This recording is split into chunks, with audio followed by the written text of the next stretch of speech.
That's a good idea, actually. Let me take a look at that. Something I meant to do before and just never got to. The EA, I put the option in the EA, and just for testing, I had it hard coded to a single port number. I'm pretty sure. I'm gonna find out. We're going to find out. Let me close this. Get any errors? Yeah. So in the settings, make sure this is all legit. All right. Yeah. All right. In the settings, I'm gonna need to put. Yeah, it's funny. I haven't updated this. I have this. I got some really interesting that I was working on here.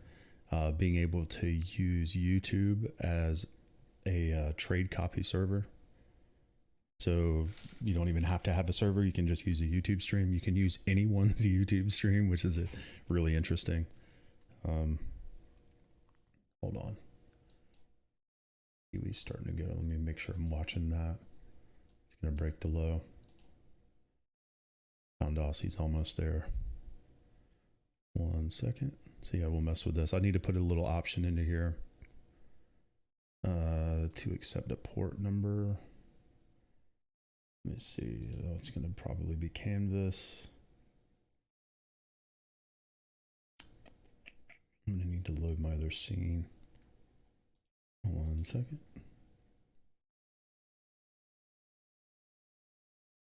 Yeah, hold on a second. Yeah, we'll do that in just a second. 1 minute. Let me get this. I'm watching this too. I want to take this when it gets down to there.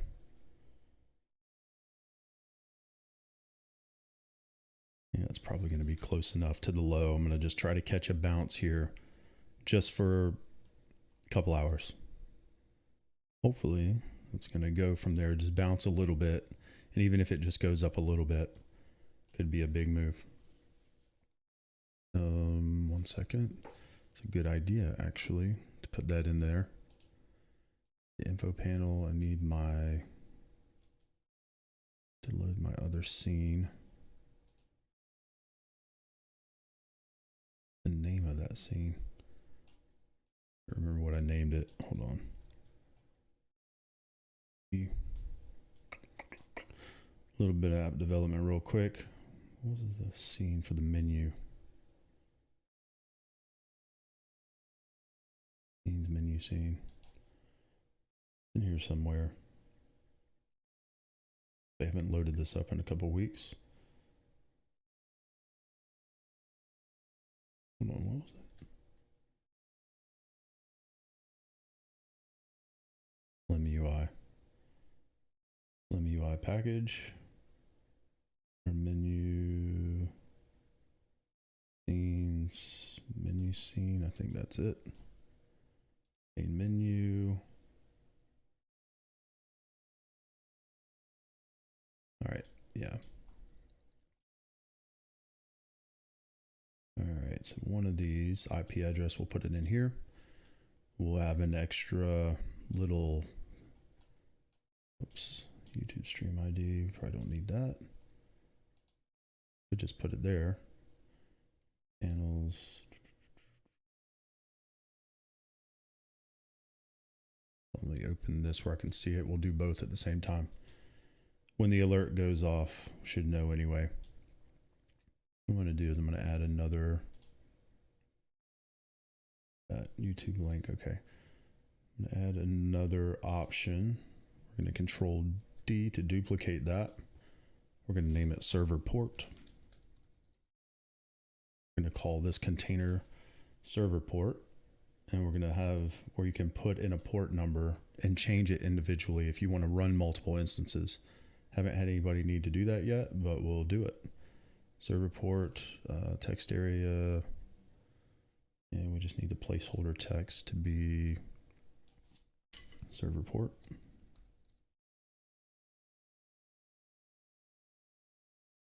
Text doesn't really matter at the moment because we're going to automatically put that in. Description. Oh yeah. how the sausage is made. Name the server port. I'll do all caps. In case you want to configure your own port, that's fine.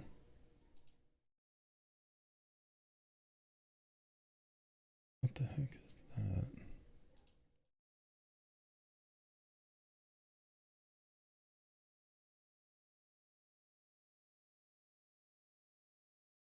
Link.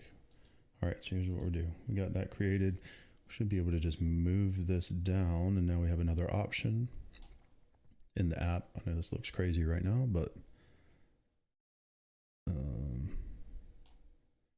probably adjust these a little bit. Move this container up. Here, see what that looks like. Right. Yeah, exactly. You could set this up for multiple controllers. All right, so zoom in here. It's not going to look like good right now, but there'll be a server port option, so you can put your port number in there. This is the interface side of things, and we got to do the code side of things to have it automatically populate and read that level. We'll save that to player prefs. All right, so we have the option. We're going to call that text area placeholder. We should be able to call that from the code. Let's see.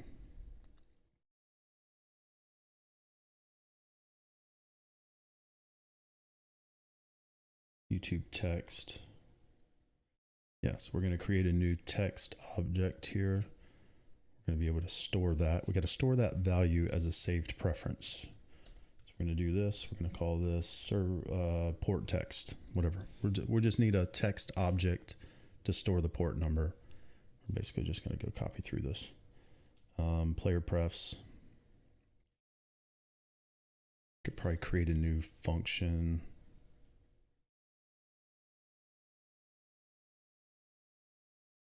I don't need to do that. Here's what we'll do. The YouTube stuff doesn't matter. We're gonna do the same thing. Get string. We're gonna call the saved preference port number.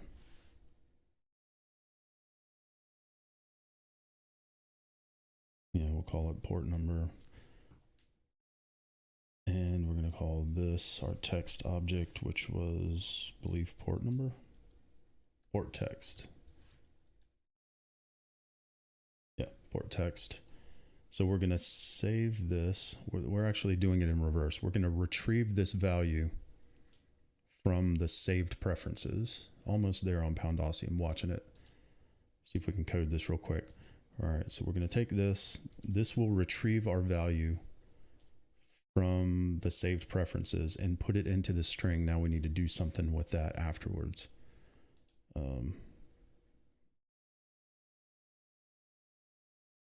Where is that? It'll be a player prefs object. Text.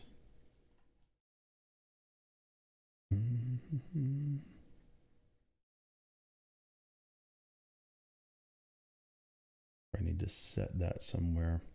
So this will get that text. So our port text is going to be whatever is there. Hold on a second. We got to set the port number. Where is that? Find where that is in the code, where that happens. Should be in here.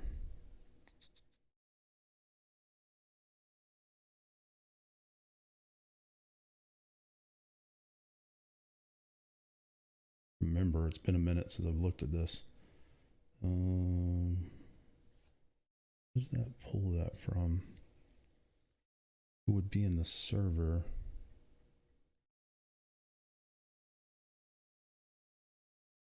What I need to do is that would be in the server data down here.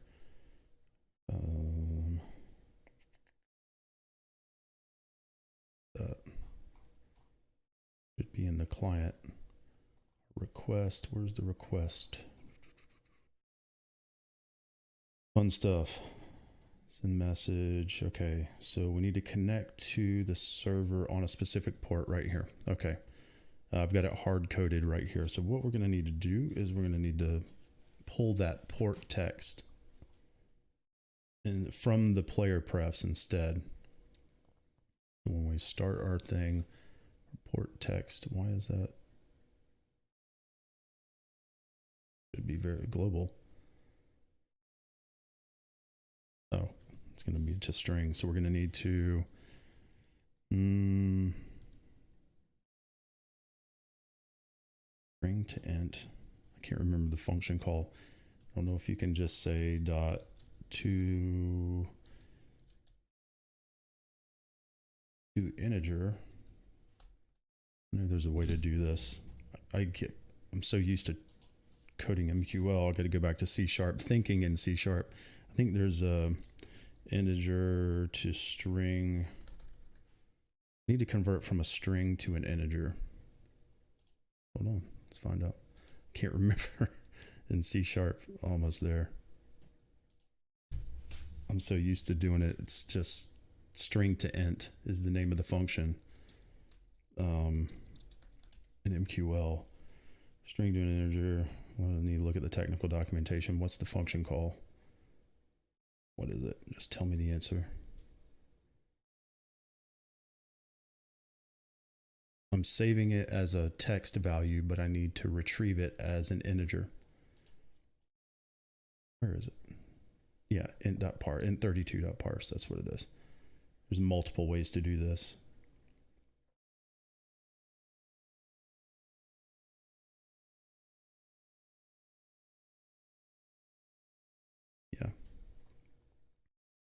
Yeah, int32 try parse would probably be the right answer. I'm going to try it first, but it should just do it. All right.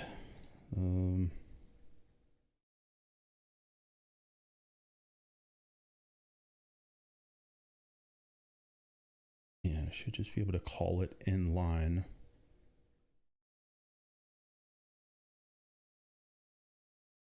Done this in a minute. It's so much easier the other way. I need to go from a string to an integer. There's multiple functions that all do the same thing. It's ridiculous.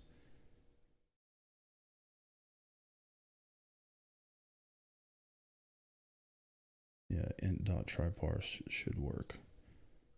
Yeah, so I should be able to do that. Come on, pound Aussie, it's almost there. Could just do it this way.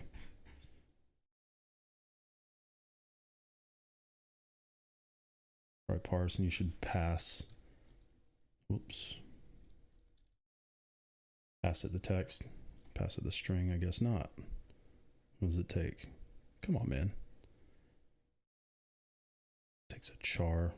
This is so much. Why does this have to be so involved?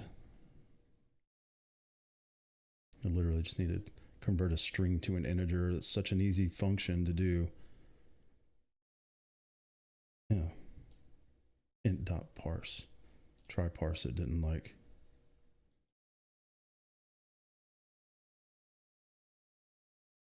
Try means it's going to try to do it, and if it can't do it, it will throw an error code. All right, so there we go. So I just need to convert this to an integer from a text value to a string value. Almost there on pound Aussie, waiting for the alert. All right, so there's that. So now that'll pull that from the thing. Let's go back to this. Like 5 different ways to do everything in C#. All right. Hold on, I'm going to wait here a second. But yeah, we're going to get this done. So there's half of it. Half of it is done. We got the ability to put in our port number. Now we just need to be able to call that, whatever we put in there, to save that. Let me see.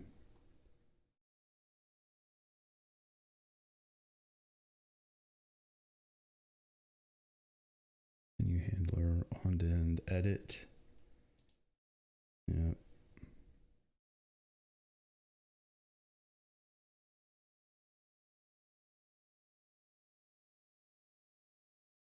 Where's close?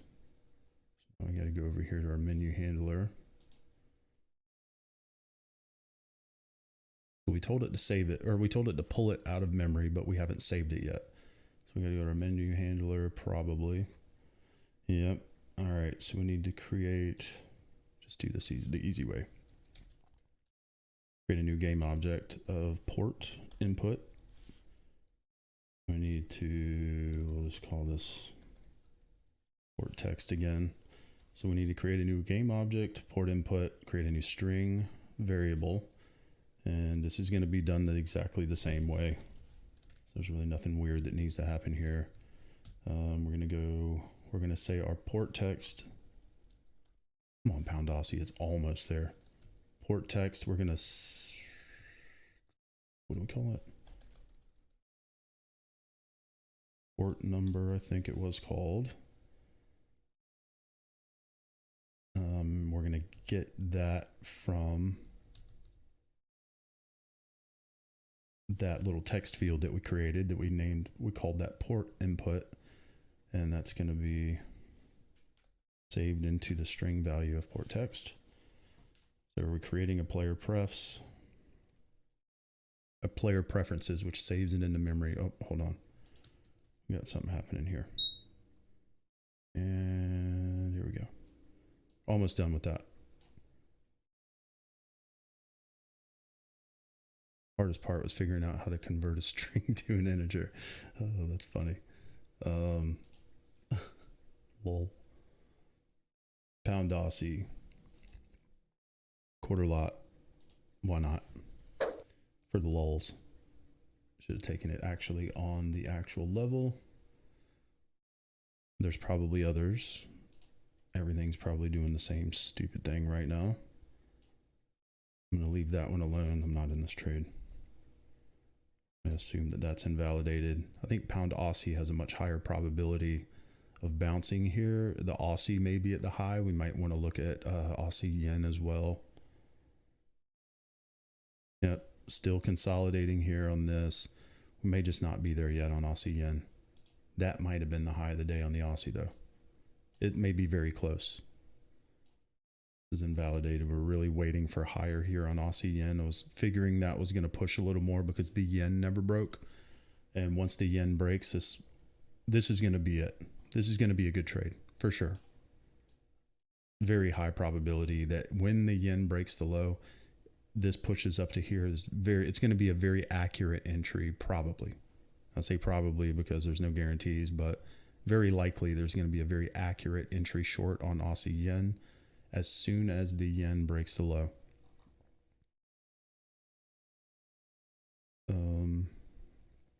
Because what's going on is the Aussie is done. Looking at all the correlations, I think the Australian dollar is about done for the day to the upside. Its strength is running out. And we're going to wait for the best possible opportunity here. If it'll give it to us, this is really getting to the point where it's getting up there. And this is what I wanted to see here. As price reaches for the highs, we start to exceed that 4-hour candle. We know we're getting extended on the 4-hour candle. We're working on extending the daily candle. And when they're all starting to extend at the same time, that could be a higher probability move. It would make sense. That would definitely make sense. So I'm curious here to watch this. I'm going to see if this will go a little more. I'm not 100% sure that's going to go too much more. Yeah. As far as the pound versus the Aussie, what it looks like is that the pound pairs are about to start turning around. Probably down on the low again. Some of the pound pairs are probably going to start to stabilize here on the bottom and potentially bounce, especially pound Aussie and pound Kiwi. These are probably very close to where they're going to go, especially pound Aussie. It's probably pretty close. I think it's a good shot. Very good attempt here just to send something smaller up for a little bit back into that consolidation. Sure. Okay, that could definitely happen today. I feel like I probably should have taken a bigger lot size on that, to be honest. But it's okay. All right. Let's see what we got here. Back to this real quick. Just do it live. Gonna do it live like Bill O'Reilly. So we need a handler function. So when this menu is called, we're getting whatever the input is, and whatever the port number that we saved, we're going to have it print out into this text field right here. So how do we do that? We have to first pull it from our saved preferences, because we're saving this input in memory. Basically, we're saving the port number so we can retrieve it later, and we're going to retrieve that out of memory. Whatever the saved port number is, we're going to retrieve that and place it into this little text field here so you can see it. So when you start the app, it'll already know what your saved port is. So if you change it, it'll populate in here and you'll see it. I know it looks crazy right now. This is a menu flow going from one menu to another.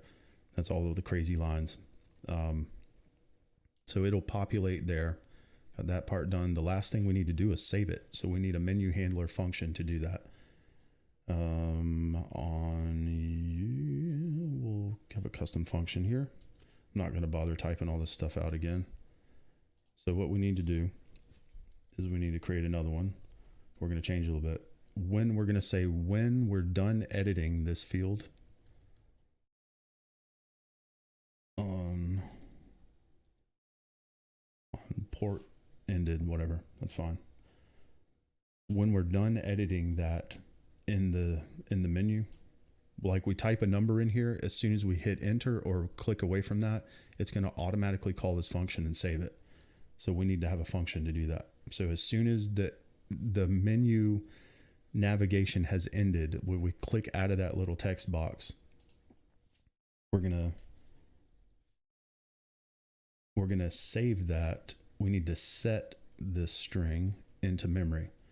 So we're going to port text. Let's see. Let me get my microphone out of the way.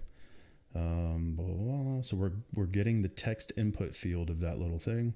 We're going to save that into a text. Whatever's in there, whatever you type in the box, we're going to pull that out of the box and place it in a variable.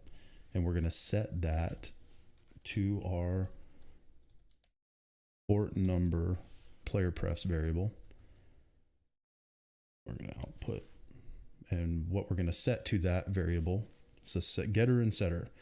We're setting it to the value of port text. So we're pulling the value out of the menu. Whatever we type in the box, say we type 2373, we're going to pull that out of the box that after it's typed, and we're going to save that, whatever that was in that variable, and we're going to save it to this saved value. Technically that should be good to go.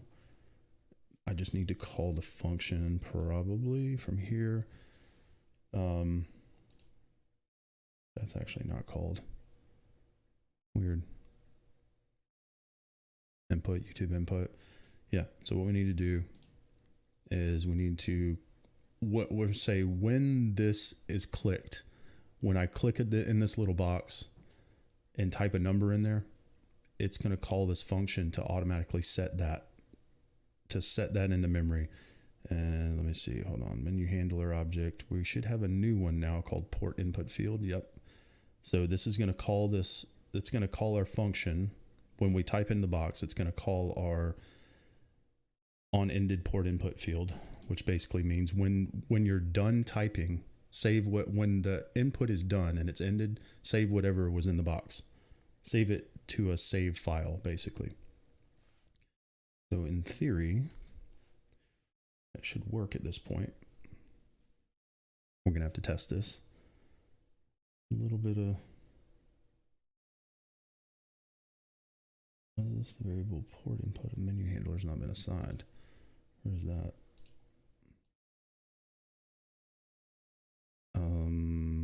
Okay, I know what happens. Need to go to my menu handler probably and assign, yeah. So we should have a new, I just need to assign the main container, Need to tell it, I need to drag my port input handler over here to tell it to run that function. All right, so that should actually work. Should work. It's always should work. All right, so now we should have this. We should have a new setting in here called port number. Down in here, we should make this 2555, let's just say. So we save that. We could actually output this into the log to verify that it's working. Sometimes that's the right thing to do. All right, so I'm curious, if I turn this off and turn it back on, will it populate the 2555 that should be saved? How about that? It's there. All right, so it's saving our value. That's good. I think it's working. It's saving our value, so we know that works. Now we should be able to go to our trade manager. It should not connect now. And what we can do is we can go over here. This is actually a good idea. I'm glad you said that because I need to do this anyway. You can run multiple instances. So we should be able to go to here and now change this to 2555, which we set in the options. May have to restart this actually. Once you change your port number, you might have to restart MetaTrader. Maybe not. Nope. Okay, so there we go. Now we are communicating on port 55 to 2555. Triple check this. Make sure. Should have my controls here. It should change the chart. Yep. Sweet. So we're communicating with MetaTrader on a different port number. Change the time frame, everything works. We got connection. Good game. So that didn't take too long. I had to figure out how to convert a string to an integer in C#. That's funny. I forgot. I used to use C# exclusively for years, and I've been doing so much programming in MQL for MetaTrader that I get it. I forget. I got to start thinking in C# again. So yeah, there you go. So now we got the option to change the port number. See, little things get done like that. So what you would do is you would go into here to your server port, and you can make it whatever you want. I think it needs to be between, you don't want to use a port that Windows uses. I would just take whatever the default value is and just add like 1 to it. And instead of like 23456, make it 23457. A higher port number is fine. I would just change it by 1. If you use like port 110, that may mess up your email. If you use port 443, that may interfere with secure socket layer web browsing, because the Windows uses server ports to do this, and it's communicating over the network. So Pound Aussie's looking good, by the way. So yeah, you can just slightly change the port number off by 1 for each instance. So you would just change your port number there. So let's test this. Let's make it 8, 23458 in the EA. We'll save that. We'll go over here, go back to our settings.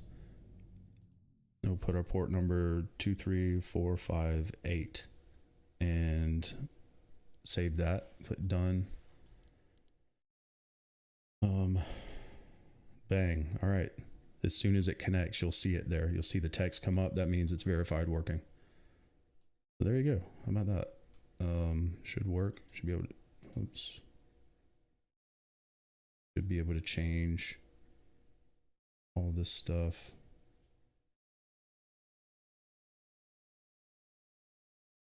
Move this out of the way. Let's just verify it real quick. Yeah, so there you go.